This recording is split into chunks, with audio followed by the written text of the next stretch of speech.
যোৱা মাহত মই ঘৰত এটা ইনকিউবেটৰ প্ৰস্তুত কৰিছিলোঁ। এই ইনকিউবেটৰৰ দ্বাৰা হাঁহৰ কণী মণি দি বহু পোৱালি যোগাবলৈ সক্ষম হৈছিলোঁ। কেনেধৰণে মই ইনকিউবেটৰটো প্ৰস্তুত কৰিছিলোঁ আজিৰ ভিডিঅ'টো তাকে আগবঢ়াব বিচাৰিছোঁ। আহক আজিৰ ভিডিঅ'টো আৰম্ভ কৰোঁ। এটা ইনকিউবেটৰ প্ৰস্তুত কৰিবলৈ প্ৰথম লাগিব টেম্পাৰেচাৰ কণ্ট্ৰলৰ মেচিন। এইটো হৈছে টেম্পাৰেচাৰ কণ্ট্ৰলৰ মেচিন। মই ইয়াৰ লগত যিটো কেবুল আছিলে কেবুলডাল মই ধুনীয়াকৈ জইন কৰি লৈছোঁ। আৰু তাৰ পাছতে লাগিব আমাক এটা হোল্ডাৰ। হোল্ডাৰ পাছতে আমাক লাগিব এখন ডিচি ফেন, 12 ভল্ট ডিচি ফেন।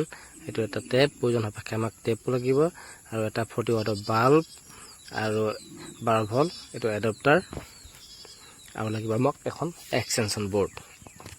এতিয়া আমি এফালৰ পৰা বস্তুখিনি ফিটিং কৰি যাম। প্ৰথম ফিটিং কৰিম 12 ভল্ট ডিচি ফেনখন এখন এফালৰ পৰা আৰু এখন এফালৰ পৰা ফিটিং কৰি দিম, যাতে ভিতৰত থকা যিটো গৰম হাৱা এই গৰম হাৱাটো ধুনীয়াকৈ চলাচল কৰি থাকিব পাৰে। যদি গৰম হাৱাটো ভালদৰে চলাচল নকৰে ভিতৰত উমনি দিয়া কণীখিনি বেয়া হৈ যাব পাৰে। সেই প্ৰতি লক্ষ্য ৰাখি আমি এফালৰ পৰা খুব ধুনীয়াকৈ ফেনখিনি ফিটিং কৰি দিছোঁ। আমাৰ ফেন ফিটিং কৰা ইতিমধ্যে হৈ গৈছে। এতিয়া আমি ইয়াত ফিটিং কৰিম যিটো হোল্ডাৰ, ইয়াত 40 ৱাটৰ যিটো বাল্ব ফিটিং হ'ব। এই বাল্ব ফিটিং কৰিবৰ বাবে আমি হোল্ডাৰটো প্ৰথম ইয়াত ফিটিং কৰি ল'ম। এয়া আছে হোল্ডাৰটো আমি ইয়াত এটা ফুটা উলিয়াই ইফালে লগাই লৈছোঁ আৰু ইয়াত দুটা স্ক্ৰু দি আমি ইয়াক ফিটিং কৰি দিম। আমি এইটো ৱাৰটো এইফালৰ পৰা ফিটিং কৰি লৈছোঁ ধুনীয়াকৈ। আৰু ইয়াত লগাম আমি এতিয়া টেম্পাৰেচাৰ কণ্ট্ৰলৰ মেচিনটো খুব ধুনীয়াকৈ এইটো দুটা স্ক্ৰু দুফালৰ পৰা ফিটিং কৰি দিছোঁ আৰু যিটো বাল্বত যাব লাগে এই ৱাৰটোৰ লগত এইটো জইন কৰি দিছোঁ। বাহিৰত যিখিনি ৱাৰ বৈশিষ্ট্য ওলাই আছে এই ৱাৰখিনি খুব ধুনীয়াকৈ টেপ মাৰি এইখিনি বন্ধ কৰি দিছোঁ। এনেধৰণে চাওক, খুব ধুনীয়াকৈ বন্ধ কৰি দিছোঁ। আৰু ইয়াত যিডাল চেঞ্চৰ আছে এই চেঞ্চৰডাল এতিয়া মই ফিটিং কৰি দিম। এই বাহিৰফালেদি গৈ এটা ফুটা উলিয়াইছোঁ, ফুটা উলিয়াই খুব ধুনীয়াকৈ চেঞ্চৰটো ভিতৰলৈ ভৰাই দিছোঁ, যাতে শীত তাপটো ইয়াৰ দ্বাৰা নিয়ন্ত্ৰণ কৰি থাকিব পাৰে। আৰু যিখিনি বাহিৰলৈ ওলাই আছে তাকো মই খুব ধুনীয়াকৈ টেপ মাৰি ফিটিং কৰি দিছোঁ। চাওক, খুব ধুনীয়াকৈ এইখিনি ফিটিং কৰি দিছোঁ। ফিটিং কৰি হৈ গ'ল। এতিয়া আহিব লাষ্টৰ কামটো। এতিয়া শেষত মই কেনেধৰণে কৰিছোঁ চাওক। এখন হৈছে বৰ্ডখনত মই এটা পইণ্ট ডাইৰেক্ট কাৰেণ্টৰ পৰা দিছোঁ আৰু অন্যটো মই ডাইৰেক্ট কণ্ট্ৰলাৰটোৰ পৰা ফিটিং কৰি দিছোঁ।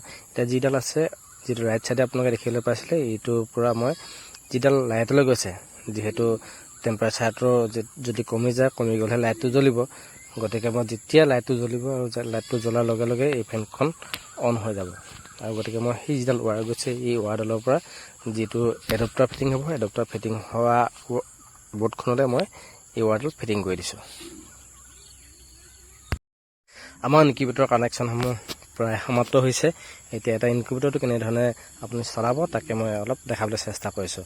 এয়া হৈছে লাইটটো লগাই লৈছোঁ ভিতৰত আৰু এখন ধুনীয়াকৈ ফ্ৰেমটো মই বনাই লৈছোঁ, যাতে কণীখিনি ধুনীয়াকৈ শাৰী দিব পাৰি আৰু লৰচৰ নোহোৱাকৈ কণীখিনি লাহেকৈ হাতে এইখিনি লৰচৰ কৰিব পাৰি। আৰু ওপৰত ঢাকনটোত এখন গ্লাছ ফিটিং কৰি দিছোঁ। এই গ্লাছৰ পৰা ভিতৰৰ কণীখিনি ধুনীয়াকৈ আপোনালোকে চাই থাকিব পাৰিব। আৰু এইখন মই এক্সটেনশ্যন বৰ্ডত লগাই লৈছোঁ আৰু বৰ্ডৰ লেফ্ট ছাইডতো দিছোঁ মই ডাইৰেক্ট কাৰেণ্টৰ পৰা। আৰু এয়া চাওক, ভিতৰত লাইটটো জ্বলি গৈছে ধুনীয়াকৈ, লাইটটো জ্বলি গৈছে। আৰু মই ৰাইট ছাইডতো দিছিলোঁ আমাৰ যিটো কণ্ট্ৰলাৰ পৰা এডপ্টাৰটো দিছিলোঁ। এডপ্টাৰ মই এতিয়া ধুনীয়াকৈ ফেনলৈ কানেকশ্যনটো কৰি দিছোঁ আৰু এয়া ফেনখন ধুনীয়াকৈ ঘূৰি গৈছে। এই ইনকিউবেটৰৰ দ্বাৰা আপোনালোকে 18 পৰা 20 দিনত হাঁহ আৰু কুকুৰা পোৱালি জগাব পাৰিব। যদি এনেধৰণৰ ইনকিউবেটৰ আপোনালোকক বনাই দিব লাগে তেতিয়াহ'লে মোৰ লগত আপোনালোকে যোগাযোগ কৰিব। খুব ধুনীয়াকৈ বনাই দিবলৈ চেষ্টা কৰিম। ধন্যবাদ।